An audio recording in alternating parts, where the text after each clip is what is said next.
As an American, I am so sick and fucking tired of the lies that Western media, Republican and Democrat, that y'all are both putting out lies about what is going on in Gaza. So I went to watch the news last night, and there was a story about an Israeli family. I don't watch the news for information. I watch the news to be like, what are they saying is happening? And the story was telling about a family in Israel that got displaced. They had to relocate to a hotel because of the attacks from the Hamas that killed 50 people in their area. And they were saying how hard it was to be living in a hotel with their entire family fitting in one room.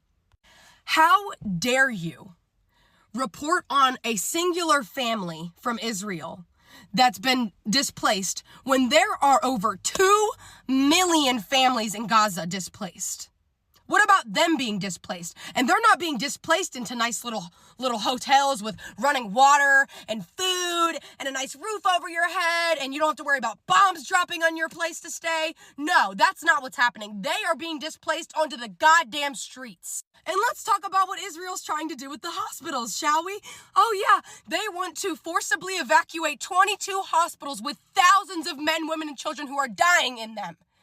Thousands! So don't sit here and say you care about civilian lives if you want to evacuate goddamn hospitals, 22 of them. And don't sit here and say, oh, well, maybe they have the civilians' best interests at heart. They want to relocate them. The United Nations, their WHO organization, WHO stands for World Health Organization. They have already stepped in and condemned this. They have said, if you evacuate these hospitals, people will die.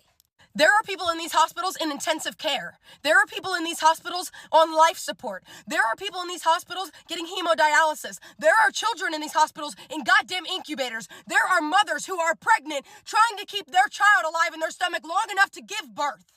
And you want them to evacuate somewhere safe, right? There is nowhere safe. There is nowhere safe. There is nowhere safe left in Gaza. And let's say there is. Let's play into your bullshit lies. There is somewhere safe for them to go, right? No worries. You just have to, 1, make it there alive because you're all dying coming from a hospital, right? And then 2, you have to walk through all of the rubble of what is left of Gaza to get there. You have to walk on the bodies of your people, your dead men, women, and children as you're dying yourself and try to make it to this safe place, right? And then don't forget the fact that Israeli forces will be waiting to arrest you when you get there. Fuck that.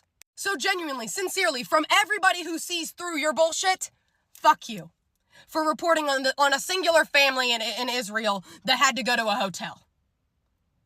The children of Gaza are in the fucking streets. Some of them buried under buildings. Fuck you. Fuck you. Genuinely. Do you know how much food is left in Gaza? How's the water in the hotel? How's the food? Because Gaza has almost none left. You guys are fucking disgusting.